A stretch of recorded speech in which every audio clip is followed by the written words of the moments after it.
ಪ್ರಜಾಪ್ರಭುತ್ವ ವ್ಯವಸ್ಥೆಯಲ್ಲಿ ಇದು ಸಂಖ್ಯಾಬಲ ಕೂಡ ಬಹಳ ಮುಖ್ಯ ಆಗ್ತದೆ, ಸಂಘಟನೆ ಬಹಳ ಮುಖ್ಯ ಆಗ್ತದೆ. ನಾವು ನಮ್ಮ ವಿಷಯಗಳ ಬಗ್ಗೆ, ನಮ್ಮ ಸಮಸ್ಯೆಗಳ ಬಗ್ಗೆ, ನಮ್ಮ ಮುಂದೆ ಏನು ಆಗಬೇಕಾಗಿರ್ತಕ್ಕಂಥ ಕೆಲಸ ಕಾರ್ಯಗಳ ಬಗ್ಗೆ ಸರ್ಕಾರ ಮಟ್ಟದಲ್ಲಿ, ಸಮಾಜ ಮಟ್ಟದಲ್ಲಿ ಅದನ್ನು ಸರಿಯಾದ ರೀತಿಯಾಗಿ ಗಟ್ಟಿಯಾಗಿ ಮುಟ್ಟಿಸ್ತಕ್ಕಂಥದ್ದಕ್ಕೆ ಆಗಬೇಕಾದ್ರೆ ಅದಕ್ಕೆ ಸಂಘಟನೆ ಬೇಕು, ನಾಯಕತ್ವ ಬೇಕು ಮತ್ತು ಅದಾದಾಗ ಮಾತ್ರನೇ ಇದನ್ನು ಮಾಡೋದಕ್ಕೆ ಯಶಸ್ವಿ ಆಗ್ತದೆ.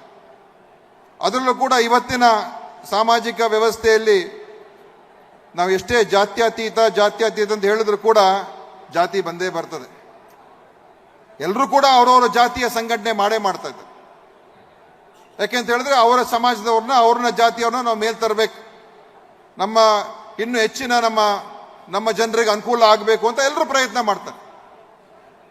ಅದಕ್ಕೋಸ್ಕರ ನಾವು ಯಾವುದೇ ಸಂಕೋಚವಿಲ್ಲದೆ ನಮ್ಮ ಬ್ರಾಹ್ಮಣ ಸಂಘಟನೆಯನ್ನ ಮಾಡ್ತಕ್ಕಂಥ ನಾವು ಹಿಂದೇಟ್ ಹಾಕಬಾರ್ದು, ನಾವು ಮುಂದೆನೇ ಹೋಗ್ಬೇಕು. ಇದರ ಬಗ್ಗೆ ಯಾವುದೇ ರೀತಿಯ ನಾವು ಸಂಕೋಚ ಪಡ್ತಕ್ಕಂಥ ಅವಶ್ಯಕತೆ ಇಲ್ಲ, ಮಾಡಬೇಕು. ಯಾಕಂದ್ರೆ ಇದು ನಮ್ಮ ಹಕ್ಕಿದು. ಪ್ರಜಾಪ್ರಭುತ್ವದಲ್ಲಿ ಪ್ರತಿಯೊಬ್ಬರಿಗೂ ಕೂಡ ಅವರ ವಿಷಯದ ಬಗ್ಗೆ ಪ್ರತಿಪಾದನೆ ಮಾಡೋದಕ್ಕೆ ನಮ್ಮ ಹಕ್ಕಿದೆ. ಯಾರು ಕೂಡ ತಪ್ಪಂತ ಹೇಳಕ್ಕಾಗೋದಿಲ್ಲ. ಇವತ್ತಿನ ವ್ಯವಸ್ಥೆ ಆ ಥರ ಇದೆ. ಇವತ್ತು ಎಲ್ರಿಗೂ ಸಮಾನ ಅವಕಾಶ ಅಂತ ಒಂದು ಕಡೆ ಹೇಳ್ತೀವಿ, ಮತ್ತು ಎಲ್ರಿಗೂ ಅವಕಾಶಗಳು ಸಿಗಬೇಕು, ಎಲ್ರಿಗೂ ಮೇಲ್ ಬರೋದಕ್ಕೆ ಅವಕಾಶಗಳು ಸಿಗಬೇಕು ಅಂತ ಹೇಳ್ತೀವಿ. ಅದೇ ಪ್ರಕಾರ ಇವತ್ತು ಎಲ್ಲೋ ಒಂದು ಕಡೆ ನಮ್ಮ ಸಮಾಜದವರಿಗೆ ಅವಕಾಶಗಳು ಸಿಗ್ತಾ ಇಲ್ಲ, ನಮ್ಮ ಸಮಾಜದವ್ರು ಹಿಂದೆ ಹೋಗ್ತಾ ಇದ್ದಾರೆ, ನಮ್ಮ ಸಮಾಜದವ್ರಿಗೆ ಅಗತ್ಯ ಇರುವಂಥ ನೆರವು ಸಿಗ್ತಾ ಇಲ್ಲ ಅಂತ ಕೂಡ ನಾವು ಎಲ್ಲರೂ ಕೂಡ ಮಾತನಾಡ್ಕೊಳ್ತೀವಿ. ಅದಕ್ಕೇನೆ ಸಂಘಟನೆ ಬಹಳ ಮುಖ್ಯ. ಇವತ್ತು ನಾವು ಇಷ್ಟೆಲ್ಲ ಜನ ಸೇರಿದ್ದೀವಿ. 2 ದಿವಸದ ಒಂದು ಅತ್ಯಂತ ಸಕ್ಸಸ್ಫುಲ್ ಪ್ರೋಗ್ರಾಮ್ ಇದು. ಇದರ ಪ್ರತಿಫಲ ಏನು ಮುಂದಕ್ಕೆ ಅಂತ ಜನ ಸೇರಿದ್ದೀವಿ, ಎಲ್ಲ ಬಂದು ಮಾತನಾಡಿದ್ದೇವೆ, ಭಾಷಣ ಮಾಡಿದ್ದೀವಿ, ಭಾಷಣ ಮಾಡ್ತಾ ಇದ್ದೀವಿ. ಆದರೆ ಮುಂದಿನ ಏನು ನಮಗೆ ಇದರಿಂದ ಪ್ರತಿಫಲ ಏನು, ನಾವೇನು ಪಡ್ಕೋಬೇಕು, ನಾವೇನು ಕೇಳಬೇಕು, ನಾವು ಯಾವ ವಿಷಯದ ಬಗ್ಗೆ ಒತ್ತಡ ತರಬೇಕು, ಅದು ಕೂಡ ಅಷ್ಟೇ ಬಹಳ ಮುಖ್ಯ ಆಗ್ತದೆ. ಈಗ ನಮ್ಮ ದಿವಾಕರ್ ಅವರು ನನಗೆ ಹೇಳಿದ್ರು 10% ಕೊಟ್ಟಿದ್ದಾರೆ, ನೀವು ಯಾಕೆ ಮಾಡಬಾರ್ದು ಅಂತ. ಬಹುತೇಕ ರಾಜ್ಯಗಳಲ್ಲಿ ಎಲ್ಲೂ ಕೂಡ ಮಾಡಿಲ್ಲ ಅದನ್ನು. ಯಾಕಂದ್ರೆ ಅದಕ್ಕೆ ಬೇರೆ ಬೇರೆ ಸೂಕ್ಷ್ಮವಾದಂಥ ವಿಷಯಗಳಿದೆ. ಆದರೆ ನಾನು ದಿವಾಕರ್ಗೆ ಹೇಳೋದು, ನನಗೆ ಯಾಕೆ ಸಿಕ್ಕಿಸ್ತಾ ಇದ್ದೀರಾ ಸ್ವಾಮಿ, ಹಿಂದೆ ನಿಮ್ಮ BJP ಸರ್ಕಾರ ಇತ್ತಲ್ಲ, ಅವಾಗಲೇ ಮಾಡಿಸ್ಬಿಡ್ಬೇಕಾಗಿತ್ತು. ಇವಾಗ ಇವತ್ತಿನ ಸರ್ಕಾರ ಮೇಲೆ ಯಾಕೆ ಒತ್ತಡ ತರ್ತಾ ಇದ್ದೀರಾ? ಅವತ್ತೇ ಮಾಡಿಸ್ಬೋದಾಗಿತ್ತು, ನೀವು ಅವತ್ತೇ ಒತ್ತಡ ತರಬೇಕಾಗಿತ್ತು ನೀವು. ಯಾಕಂದ್ರೆ ದೇಶಪಾಂಡೆ ಸಾಹೇಬ್ರು ಹೇಳಿದ್ರು, ಎಲ್ಲ ಒಂದು ಕಡೆ ಬ್ರ್ಯಾಂಡ್ ಆಗ್ಬಿಟ್ಟಿದ್ದಾರೆ ಬ್ರಾಹ್ಮಣರು ಅಂತ. ಬ್ರ್ಯಾಂಡ್ ಆಗಿಲ್ಲ, ಆದರೆ ಆ ಥರದ ಒಂದು ವಾತಾವರಣ ನಿರ್ಮಾಣ ಆಗೋಗಿದೆ ಅಷ್ಟೇ. ಆದರೆ ನಾವು ಅದನ್ನು ತೋರಿಸ್ಬೇಕು ನಾವು. ಯಾಕಂದ್ರೆ ನಮ್ಮಲ್ಲಿ ಎಲ್ಲ ರೀತಿಯ ಆಪ್ಷನ್ಸ್ ಇಟ್ಕೋಬೇಕು. ಇವತ್ತು ಕೇವಲ ಬಂದು ಭಾಷಣ ಮಾಡಿ ನಾವು ನಿಮ್ಮ ಜೊತೆಲಿ ಇದ್ದೀವಿ ಅಂತ ಹೇಳ್ಬಿಟ್ಟು ಹೋದ್ರೆ ಏನು ಪ್ರಯೋಜನ? ಯಾವತ್ತು ಬ್ರಾಹ್ಮಣರ ಪರವಾಗಿ ಎಲ್ಲರೂ ಕೆಲಸ ಮಾಡಿದ್ದಾರೆ, ಎಲ್ಲ ಪಕ್ಷದವರು ಕೂಡ ಕೆಲಸ ಮಾಡಿದ್ದಾರೆ, ಎಲ್ಲ ಸರ್ಕಾರಗಳು ಕೂಡ ಕೆಲಸ ಮಾಡಿದ್ದಾರೆ.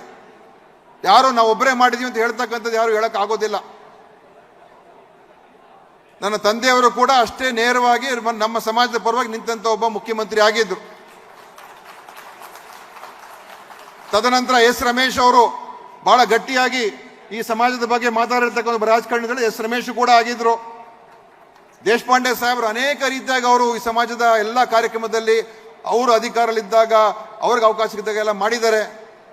ಬೇರೆ ಪಕ್ಷದವರು ಕೂಡ ಮಾಡಿದ್ದಾರೆ, ನಾನು ಇಲ್ಲ ಅಂತ ಹೇಳೋದ್ರೆ ಎಲ್ಲರೂ ಬೇಕಾನೆ. ನಮ್ಮ ಸಮಾಜದ ಮುಂದಿನ ಕೆಲಸ ಕಾರ್ಯಗಳಿಗೆ ನಮಗೆ ಸ್ಪಂದನೆ ಸಿಗಬೇಕಾದ್ರೆ ಒನ್ ಸೈಡ್ ಆದರೆ ಸ್ಪಂದನೆ ಎಲ್ಲಿಂದ ಸಿಗ್ತದೆ? ಎಲ್ಲರ ಜೊತೆ ಇದ್ದಾಗ, ಎಲ್ಲರ ಜೊತೆ ನಾವು ಬೆರೆತಾಗ, ಎಲ್ಲರ ಜೊತೆ ಸೇರಿದಾಗ ಅವಾಗ ನಾವು ಎಲ್ಲರಿಂದನೂ ಕೂಡ ಪ್ರಯೋಜನ ಪಡ್ಕೊಳ್ಳೋಕೆ ಸಾಧ್ಯ ಆಗ್ತದೆ. ಅದನ್ನ ಮಾಡ್ತಕ್ಕಂಥದ್ದು ನೋಡೋಣ. ನಾವೆಲ್ಲ ನಿಮ್ಮ ಜೊತೆಲಿ ಇದ್ದೀವಿ, ನಾನು ಇದ್ದೇನೆ, ದೇಶಪಾಂಡೆನೂ ಇದ್ದಾರೆ, UB ವೆಂಕಟೇಶ್ ಇದ್ದಾರೆ, ನಾವೆಲ್ಲ ನಿಮ್ಮ ಜೊತೆಲಿ ಇದ್ದೇವೆ. ಉದಯ್ ಗರುಡಾಚಾರು ಇದ್ದಾರೆ, ನಮ್ಮ ಶ್ರೀವತ್ಸನೂ ಇದ್ದಾರೆ, ರಾಮಮೂರ್ತಿನೂ ಇದ್ದಾರೆ, ಎಲ್ಲ ಜೊತೆಲಿ ಇದ್ದೀವಿ. ಯಾಕಂದ್ರೆ ನಮ್ಮ ಸಮಾಜ ಇದು, ರಾಜಕೀಯ ಬೇರೆ, ನಮ್ಮ ಕರ್ತವ್ಯ ಇದು, ನಮ್ಮ ಡ್ಯೂಟಿ ಇದು, ನಮ್ಮ ಜವಾಬ್ದಾರಿ ಇದು. ನಮಗೇನು ಪ್ರತಿಫಲ ಸಿಕ್ಕುತ್ತೆ ಅಂತ ನಾವು ನೋಡೋಕೆ ಹೋಗೋದಿಲ್ಲ. ನಮ್ಮಿಂದ ಏನು ಬೆನಿಫಿಟ್ ಸಿಕ್ಕುತ್ತೆ ನಿಮ್ಮಿಂದ ಅಂತ ನಾವು ನೋಡೋಕೆ ಹೋಗೋದಿಲ್ಲ. ಇದು ನಮ್ಮ ಒಂದು ಈ ಸಮಾಜದಲ್ಲಿ ಹುಟ್ಟಿರೋದ್ರಿಂದ ಇದು ನಮ್ಮ ಡ್ಯೂಟಿಯಾಗಿ ನಾವು ನಿಮ್ಮ ಪರವಾಗಿ ಕೆಲಸ ಮಾಡ್ತಕ್ಕಂಥದ್ದು ಅಂತ ನಾನು ಹೇಳೋದಕ್ಕೆ ಬಯಸ್ತಾ ಇದ್ದೀನಿ. ಇದು ನಮ್ಮ ಜವಾಬ್ದಾರಿ, ನಮ್ಮ ಡ್ಯೂಟಿ ಇದು. ಅದನ್ನು ಮಾಡೋದಕ್ಕೆ ನಾವೆಲ್ಲ ಇದ್ದೀವಿ. ಅದಕ್ಕೆ ಸುಲಭವಾಗಿ ದಿವಾಕರ್ ಅವರು ಹೇಳ್ಬಿಡ್ಬೋದು. ಆದರೆ ಇದು ಭಾಳ ಇದಕ್ಕೆ ನೀವೆಲ್ಲ ನೋಡ್ತಾ ಇದ್ದೀರಾ ರಾಜಕೀಯ ವ್ಯವಸ್ಥೆ ಯಾವ ಥರ ಇದೆ ಅಂತ. ಇವತ್ತು ನಮ್ಮ ನಿಗಮ ಇದೆ, ಅಭಿವೃದ್ಧಿ ನಿಗಮ, ಬ್ರಾಹ್ಮಣರ ಅಭಿವೃದ್ಧಿ ನಿಗಮ ಸ್ಥಾಪನೆ ಆಗಿದೆ. ಅದರಿಂದ ಏನು ಅನುಕೂಲ ಪಡ್ಕೊಳ್ಬೇಕು, ಅದಕ್ಕೆ ಎಷ್ಟು ಅನುದಾನ ಹೆಚ್ಚು ಮಾಡ್ಕೋಬೇಕು. ಈಗ ಈ ವರ್ಷನೂ ಕೂಡ ನಾವು 10 ಕೋಟಿ ಕೊಟ್ಟಿದ್ದೇವೆ, ಹೋದ ವರ್ಷನೂ ಕೂಡ 10 ಕೋಟಿ ಕೊಟ್ಟಿದ್ದು.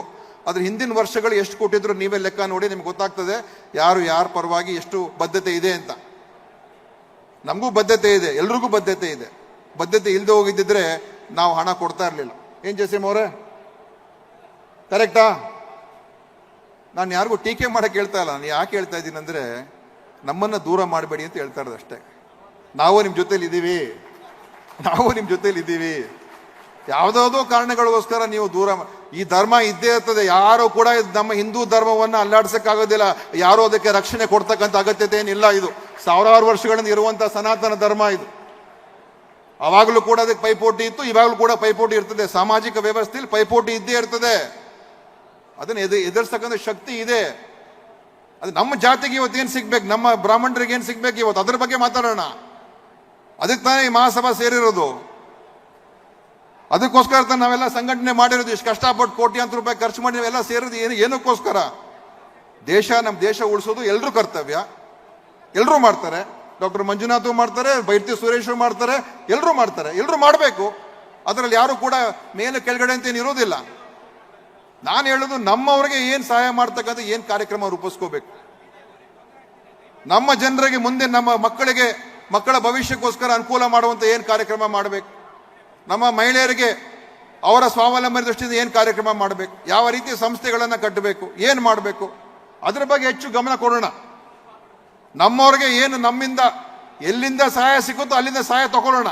ಯಾರನ್ನೂ ದೂರ ಅಂತ ಮಾಡೋದು ಬೇಕಾಗಿಲ್ಲ, ಯಾರನ್ನೂ ದೂರ ಇಡೋದು ಬೇಕಾಗಿಲ್ಲ. ಯಾಕಂದ್ರೆ ನಮಗೆ ಒಳ್ಳೇದಾಗಬೇಕು ತಾನೆ, ಸ್ವಾರ್ಥ ಇರಬೇಕು ತಾನೆ. ನಮ್ಗೆ ಆ ಸ್ವಾರ್ಥ ಬೇಕು. ಪರೋಪಕಾರಿ ಮಾಡೋಣ. ನಾವು ಚೆನ್ನಾಗಿದೆ ತಾನೆ ಇನ್ನೊಬ್ರಿಗೆ ಉಪಕಾರ ಮಾಡೋದು. ನಾವೇ ಸರಿ ಇಲ್ಲದೆ ಹೋದ್ರೆ ಇನ್ನೊಬ್ರಿಗೆ ಏನು ನಾವು ಸಹಾಯ ಮಾಡೋಕ್ಕಾಗ್ತದೆ? ಅದಕ್ಕೆ ನಮ್ಮ ಶಕ್ತಿಯನ್ನು ಬೆಳೆಸ್ಕೋಬೇಕಾದ್ರೆ ಎಲ್ಲರ ಪ್ರೀತಿ ವಿಶ್ವಾಸ ಗಳಿಸ್ಬೇಕು, ಎಲ್ಲರ ಜೊತೆ ಬೆರಿಬೇಕು, ಯಾರನ್ನು ಕೂಡ ದೂರ ಮಾಡಕ್ಕೆ ಹೋಗಬೇಡಿ ಅಂತ ನಾನು ನಿಮಗೆ ಒಂದು ಮಾತನ್ನು ಹೇಳೋದಕ್ಕೆ ಇಷ್ಟಪಡ್ತೀನಿ. ಮತ್ತು ನಾವು ನಿಮ್ಮ ಜೊತೆಯಲ್ಲಿ ನಾವು ಇರ್ತೀವಿ. ಯಾವುದೇ ಕಾರ್ಯಕ್ರಮ ನಮ್ಮ ಅಧ್ಯಕ್ಷರು ಅಶೋಕ್ ಹನಳ್ಳಿ ಸಾಹೇಬರು ಹೇಳ್ತಾರೆ, ಅದಕ್ಕೆ ಚಾಚು ತಪ್ಪದೆ ಏನು ನಮ್ಮ ಕೈಯಲ್ಲಿ ಸಾಧ್ಯ ಆಗುತ್ತೆ, ನನ್ನ ಕೈಲಿ ಏನು ಸಾಧ್ಯ ಆಗುತ್ತೆ, ನಮ್ಮ ಸರ್ಕಾರ ಕೈಲಿ ಏನು ಸಾಧ್ಯ ಆಗುತ್ತೆ ಎಲ್ಲವನ್ನು ಕೂಡ ಮಾಡಿಸ್ಕೊಳ್ತಕ್ಕಂಥ ಜವಾಬ್ದಾರಿಯನ್ನ ಸ್ವೀಕಾರ ಮಾಡೋದಕ್ಕೆ ನಾವು ತಯಾರಾಗಿದ್ದೇವೆ. ನಾವೆಲ್ಲರೂ ಆಡಳಿತ ಪಕ್ಷ, ವಿರೋಧ ಪಕ್ಷ ಇಬ್ಬರು ಸೇರಿ ನಾವು ನಮ್ಮ ಸರ್ಕಾರದ ಒತ್ತಡ ಹಾಕ್ತೀವಿ. ಇದನ್ನು ಕೊಡಿಸಿ ನಮ್ಮ ಬ್ರಾಹ್ಮಣರಿಗೋಸ್ಕರ ಅಂತ. ಒಂದು ಜಾಗ ಬೇಕಾ, ಜಾಗ ಕೇಳಿ. ಒಂದು ಸಂಸ್ಥೆಗೆ ಪರ್ಮಿಷನ್ ಬೇಕಾ, ಸಂಸ್ಥೆಗೆ ಪರ್ಮಿಷನ್ ಕೇಳಿ. ಬ್ರಾಹ್ಮಣ ಅಭಿವೃದ್ಧಿ ನಿಗಮಕ್ಕೆ ಎಷ್ಟು ದುಡ್ಡು ಬೇಕಾ, ದುಡ್ಡು ಕೇಳಬೇಕು, ಹೋರಾಟ ಮಾಡಬೇಕು, ಗಟ್ಟಿಯಾಗಿ ಮಾತಾಡಬೇಕು. ಸಿಕ್ಕುತ್ತೋ ಬಿಡುತ್ತೋ ಆಮೇಲೆ ನೋಡೋಣ. ಆದರೆ ಕೇಳುವಂಥದ್ದು ನಮ್ಮ ರೈಟ್, ಅದು ನಮ್ಮ ಹಕ್ಕದು. ಅದನ್ನ ಕೇಳೋಣ. ಅದಕ್ಕೆ ನಮ್ಮ ಅಧ್ಯಕ್ಷರಿಗೆ ನನ್ನ ಮನವಿ ಏನಂತ ಹೇಳಿದ್ರೆ, ಒಂದು ಲಿಸ್ಟ್ ಮಾಡ್ಕೋಬೇಕು ನೀವು. ಒಂದು ರೆಸೊಲ್ಯೂಷನ್ನು ಇದೇ ಮಹಾಸಭೆಯಲ್ಲಿ ಆಗಬೇಕು. ನಮ್ಮ ಸರ್ಕಾರದಿಂದ ಏನಾಗಬೇಕು, ಕೇಂದ್ರ ಸರ್ಕಾರದಿಂದ ಏನಾಗಬೇಕು, ಯಾರಿಂದ ಏನೇನು ಸಹಾಯ ತಗೊಳ್ಬೇಕು ಎಲ್ಲ ನೀವು ಒಂದು ಮೆಮೊರಾಂಡಮ್ ಥರ ಮಾಡಿ ನೀವು ತಯಾರು ಮಾಡಿ ಮುಖ್ಯಮಂತ್ರಿಗಳ ಹತ್ರ ಕರ್ಕೊಂಡು ಹೋಗ್ತಕ್ಕಂಥದ್ದು ದೇಶಪಾಂಡೆ ಅವ್ರದ್ದು, ನಂದು ಜವಾಬ್ದಾರಿ ಅಂತ ಈ ಸಂದರ್ಭದಲ್ಲಿ ಹೇಳ್ತಾ ಇದ್ದೀವಿ. ಕರ್ಕೊಂಡು ಹೋಗಿ ಮಾತನಾಡಿಸ್ತೀವಿ. ಯಾರೋ ನಿಮ್ಮಿಂದ ನಾವು ಸಂಕುಚಿತರಾಗಬೇಕಾಗಿಲ್ಲ. ಅವ್ರು ನಮ್ಮ ಪರ ಇದ್ದಾರೋ ಇಲ್ವೋ, ನಮಗೆ ಸಪೋರ್ಟ್ ಕೊಡ್ತಾರೋ ಇಲ್ವೋ, ಏನು ಮಾಡ್ಬೇಕು ನಾವು, ಆ ಸಂಕೋಚನೆ ಬೇಡ. ಧೈರ್ಯವಾಗಿ ಕೇಳುವ, ಒಳ್ಳೆದಕ್ಕೋಸ್ಕರ ಕೇಳೋದಕ್ಕೆ ಯಾವ ಹಿಂಜರಿಕೆ ಬೇಕಾಗಿಲ್ಲ. ಸಮಾಜಕ್ಕೋಸ್ಕರ ಕೇಳಬೇಕಾದ್ರೆ, ವೈಯಕ್ತಿಕವಾಗಿ ಕೇಳಬೇಕಾದ್ರೆ ಸ್ವಲ್ಪ ಯೋಚನೆ ಮಾಡೋಣ. ಸಮಾಜಕ್ಕೆ ಬೇಕಾಗಿರುವಂಥ ಒಂದು ವಿಷಯ ಬಂದಾಗ ಯಾವ ಹಿಂಜರಿಕೆ ಬೇಕಾಗಿಲ್ಲ. ಒಂದು ಮುಕ್ತವಾಗಿ ಧೈರ್ಯವಾಗಿ ಮಾತಾಡೋಣ. ಅದಕ್ಕೆ ಎಲ್ಲರಿಗೂ ನಾನು ಹೇಳೋದಕ್ಕೆ ಬಯಸ್ತೇನೆ, ನಮ್ಮ ಕಮ್ಯುನಿಟಿಗೆ ಒಳ್ಳೇದಾಗ್ತಕ್ಕಂಥ ಕೆಲಸ ಮಾಡೋಣ. ಇವತ್ತು ಬೇರೆ ಬೇರೆ ರೀತಿಯಲ್ಲಿ ರಾಜಕೀಯ ಪ್ರಾತಿನಿಧ್ಯ ಸಿಗುವಂಥ ರೀತಿಯಲ್ಲೂ ಕೂಡ ಏನೇನು ಮಾಡೋದಕ್ಕೆ ಸಾಧ್ಯ ಆಗುತ್ತೆ ಖಂಡಿತವಾಗಿಯೂ ನಾವು ಮಾಡೋದಕ್ಕೆ ರೆಡಿಯಾಗಿದ್ದೀವಿ, ಮಾಡ್ತೀವಿ. ಈಗ ಹಿಂದೆ ಯು ಬಿ ವೆಂಕಟೇಶ್ವರ ವಿಧಾನ ಪರಿಷತ್ ಸದಸ್ಯರಾಗಿದ್ದರು, ಬೋರ್ಡ್ ಚೇರ್ಮನ್ ಆಗಿದ್ದರು. ಅದಕ್ಕೋಸ್ಕರ ಇದಕ್ಕೆ ನಾವು ಈ ರೀತಿಯಾಗಿ ಮಾಡೋಣ ಅಂತ ಹೇಳಿ ಇವತ್ತು ಒಳ್ಳೊಳ್ಳೆ ಮಾತುಗಳು ಎಲ್ಲರೂ ಆಡ್ತಾ ಇದ್ದಾರೆ. ಡಾಕ್ಟರ್ ಮಂಜುನಾಥ್ ಅವರು ಚೆನ್ನಾಗಿ ಮಾತನಾಡಿದ್ರು, ಅಶೋಕ್ ಅವರು ಚೆನ್ನಾಗಿ ಮಾತಾಡಿದ್ರು, ವಿಶ್ವೇಶ್ವರ ಹೆಗಡೆ ಕಾಗೇರಿಯವರು ಚೆನ್ನಾಗಿ ಮಾತಾಡಿದ್ರು, ದೇಶಪಾಂಡೆ ಸಾಹೇಬರು ಸ್ವಲ್ಪ ಅವ್ರ ಮನಸ್ಸಲ್ಲಿದ್ದ ವಿಷಯಗಳನ್ನು ಮುಟ್ಟಿಸಿದ್ರು. ಇದೆಲ್ಲ ಮಾತುಗಳು ಎಲ್ಲ ನಾನು ಮಾತಾಡ್ತಾ ಇದ್ದೀನಿ, ಇನ್ನೂ ಅನೇಕ ಜನ ಮಾತನಾಡಿದ್ದಾರೆ. ಆದರೆ ನಮಗೆ ಕೊನೆಯದಾಗಿ ನಮ್ಮ ರಿಸಲ್ಟ್ ಏನು ಅಂತ ಆ ರಿಸಲ್ಟ್ ಓರಿಯೆಂಟೆಡ್ ಆಗಿ ಮುಂದಿನ ಒಂದು ವರ್ಷ ನಮ್ಮ ಮಹಾಸಭೆಗೆ ನಾವು ಏನು ಮಾಡೋದಕ್ಕೆ ಕಾರ್ಯಕ್ರಮ ಹಾಕೋಬೇಕು, ಯಾವ ರೀತಿಯಾಗಿ ನಾವು ನಮ್ಮ ಅನುಕೂಲ ಆಗ್ತಕ್ಕ ಆ ಒಂದು ರೀತಿಯಾಗಿ ಒಂದು ಆಕ್ಷನ್ ಪ್ಲಾನ್ ಅನ್ನ ತಯಾರು ಮಾಡಿದ್ರೆ, ನಮ್ಮ ನಗರಾಭಿವೃದ್ಧಿ ಸಚಿವರು ಇಲ್ಲೇ ಇದ್ದಾರೆ, ಬೈರತಿ ಸುರೇಶ್ ಅವ್ರು ಇಲ್ಲ ಅಂತ ಹೇಳೋದಿಲ್ಲ. ಏನಾದರೂ ಒಳ್ಳೇದು ಹೋಗಿ ಕೇಳಿದ್ರೆ ಅವ್ರು ಏನಾದ್ರು ಸೈಟ್ ಬೇಕು ಇನ್ನೊಂದು ಬೇಕು ಅಂತ ಕೇಳಿದ್ರೆ ಕೊಡೋಕೆ ಅವರು ರೆಡಿ ಇರ್ತಾರೆ. ನಾವು ಹೋಗಿ ಕೇಳ್ಬೇಕು ತಾನೆ ಸರಿಯಾಗಿ ಅವ್ರಿಗೆ. ನನಗೆ ಸಂತೋಷ ಆಯ್ತು ಅವ್ರನ್ನ ಕರೆಸಿರೋದು ಇವತ್ತು, ಅವರಿಂದ ನಾವು ಈಗ ಅನುಕೂಲ ಪಡ್ಕೋಬಹುದು. ಈ ರೀತಿಯಾಗಿ ನಾವು ಒಂದು ಯೋಚನೆ ಮಾಡ್ಕೊಂಡು ಮಾಡೋಣ. ಖಂಡಿತವಾಗಿಯೂ ಇವತ್ತು ನಾವೆಲ್ಲ ಸೇರಿ ಒಗ್ಗಟ್ಟಿನಿಂದ ನಮ್ಮ ಕೆಲಸ ಕಾರ್ಯಗಳು ಮಾಡೋಣ ಅಂತ ಹೇಳಿ, ಇನ್ನು ಹೆಚ್ಚು ಭಾಷಣ ಮಾಡಿದ ಇನ್ನೂ ಬಹಳಷ್ಟು ಜನ ಇದ್ದಾರೆ. ನಮ್ಮ ಒಂದು ಸಹಕಾರ, ಬೆಂಬಲ ಮತ್ತು ಇದೆಲ್ಲವನ್ನು ಕೂಡ ಸದಾಕಾಲ ಇರ್ತದೆ. ನಮ್ಮ ಸಮಾಜವನ್ನು ಬೆಳೆಸೋಣ, ನಮ್ಮ ರಾಜ್ಯವನ್ನು ಬೆಳೆಸೋಣ, ನಮ್ಮ ದೇಶವನ್ನು ಏನು ನೋಡಿ 10% ನೋಟಿಫಿಕೇಶನ್ನು ಆಗಲೇ ಹೇಳಿದ್ದೀನಿ, ಅದು ಕಾಂಪ್ಲಿಕೇಟೆಡ್ ಇಶ್ಯೂ, ಗೊತ್ತಾಯ್ತಲ್ಲ? Complicated issue. ಇಲ್ಲಿ ಬೇಕಾದ್ರೆ ಒಂದು ವಿಶೇಷವಾದ ಸಂಕೀರ್ಣ ಕರೀರಿ, ನಾನು ಮಾತಾಡ್ತೀನಿ. ಇಲ್ಲಿ 50,000 ಜನರ ಮುಂದೆ ಮಾತಾಡೋಕೆ ಆಗೋದಿಲ್ಲ. ಆದರೆ ಯಾವ ರಾಜ್ಯದಲ್ಲೂ ಕೂಡ ಅದನ್ನು ಇಲ್ಲಿ ನನ್ನಂತೂ ಈ ಅಕ್ಕಪಕ್ಕ ನಮ್ಮ ಎಲ್ಲರೂ ಇಂಪ್ಲಿಮೆಂಟ್ ಆಗಿಲ್ಲ. ಯಾಕೆ ಅಂತ ಹೇಳಿದ್ರೆ ಅದ್ರಲ್ಲಿ ಬೇರೆ ಬೇರೆ ಇಶ್ಯೂಸ್ ಇದೆ. ಇವತ್ತು ನೀವು ನೋಡ್ತಾ ಇದ್ದೀರಾ, ಜಾತಿ ಗಣತಿ ವಿಚಾರ ಮತ್ತು ಏನು ಇವತ್ತು ಆ ವಿಚಾರ ರಿಪೋರ್ಟ್ ಮಂಡನೆ ಆಗಬೇಕು. ಆ ರಿಪೋರ್ಟ್ ಮೇಲೂ ಕೂಡ ಬೇಕಾದಷ್ಟು ಇಶ್ಯೂಸ್ ಇದೆ. ಇದು ಒಂದು ಕಾಂಪ್ಲಿಕೇಟೆಡ್ ಇಶ್ಯೂ. ಕೇವಲ ನಮ್ಮ ಸಮಾಜಕ್ಕೆ ಮಾತ್ರ ಸೇರುವಂಥದ್ದಲ್ಲ, ಅದು ಬೇರೆ ಥರ ಇದೆ. ಅದಕ್ಕೆ ಎಲ್ಲವನ್ನೂ ಮುಕ್ತವಾಗಿ ಹೇಳೋಕ್ಕಾಗಲ್ಲ. ಅಧ್ಯಕ್ಷರೇ, ತಮಗೆಲ್ಲ ಗೊತ್ತಿದೆ, ಅವರು ಕೂಡ ಇದನ್ನು ಪ್ರತಿಪಾದನೆ ಮಾಡ್ತಾ ಇದ್ದಾರೆ, ಮಾಡ್ತಾ ಇಲ್ಲ ಅಂತ ಹೇಳೋದಿಲ್ಲ. ಆದರೆ ಇದನ್ನು ಇಂಪ್ಲಿಮೆಂಟ್ ಮಾಡಬೇಕಾದ್ರೆ ನಾನು ಸುಮ್ಮನೆ ಇಲ್ಲಿ ನಿಮ್ಗೆ ದಾರಿ ತಪ್ಪಿಸಿ ಖುಷಿ ಪಡಿಸ್ಬಿಟ್ಟು ಹೋಗಕ್ಕೆ ಆಗೋದಿಲ್ಲ. ಏನು ಮಾಡೋಕ್ಕೆ ಸಾಧ್ಯ ಆಗುತ್ತೆ ಖಂಡಿತ ನಾನು ಹೇಳ್ತೀನಿ. ಇದ್ರ ಬಗ್ಗೆ ಇದು ಎಲ್ಲರನ್ನು ಕೂಡ ಒಪ್ಪಿಸ್ಕೊಳ್ಬೇಕಾಗ್ತದೆ. ಇದು ಕೇವಲ ಕಾಂಗ್ರೆಸ್ ಲೀಡರ್ಶಿಪ್ ಅಂತ ಅಲ್ಲ, ಇದು ಆಯ್ತಾ? ಇದು ನಮ್ಮ ಪಕ್ಷದ ತೀರ್ಮಾನ ಅಂತ ಏನಲ್ಲ. ಇದರಲ್ಲಿ ಅಥವಾ ಇದರಲ್ಲಿ ಬೇರೆ ಜಾತಿಯವ್ರದ್ದು ಕೂಡ ಅಪೋಸಿಷನ್ ಇದೆ, ಬೇರೆ ಕಮ್ಯುನಿಟೀಸ್ ಅವ್ರದ್ದು ಕೂಡ ಅಪೋಸಿಷನ್ ಇದೆ. ಅದಕ್ಕೋಸ್ಕರ ಇದನ್ನು ಯೋಚನೆ ಮಾಡಿಕೊಂಡು ಹೇಗೆ ಇದನ್ನು ಮುಂದುವರಿಸಬೇಕು, ನಾವು ಅದರ ಬಗ್ಗೆ ಮೊದಲೇ ಹೇಳಿದ್ನಲ್ಲ, ಇವಾಗ ನಾವು ಇದರ ಬಗ್ಗೆ ಹೇಗೆ ಮಾಡೋಕ್ಕೆ ಸಾಧ್ಯ ಆಗುತ್ತೆ ಮುಂದೆ ನೋಡೋಣ ಅಂತ ಹೇಳಿ ಇವತ್ತು ಖಂಡಿತವಾಗಿಯೂ ಭಾಳ ಒಳ್ಳೆ ರೀತಿಯಲ್ಲಿ ನಮ್ಮ ಅಧ್ಯಕ್ಷರು ಮಾಡಿದ್ದಾರೆ.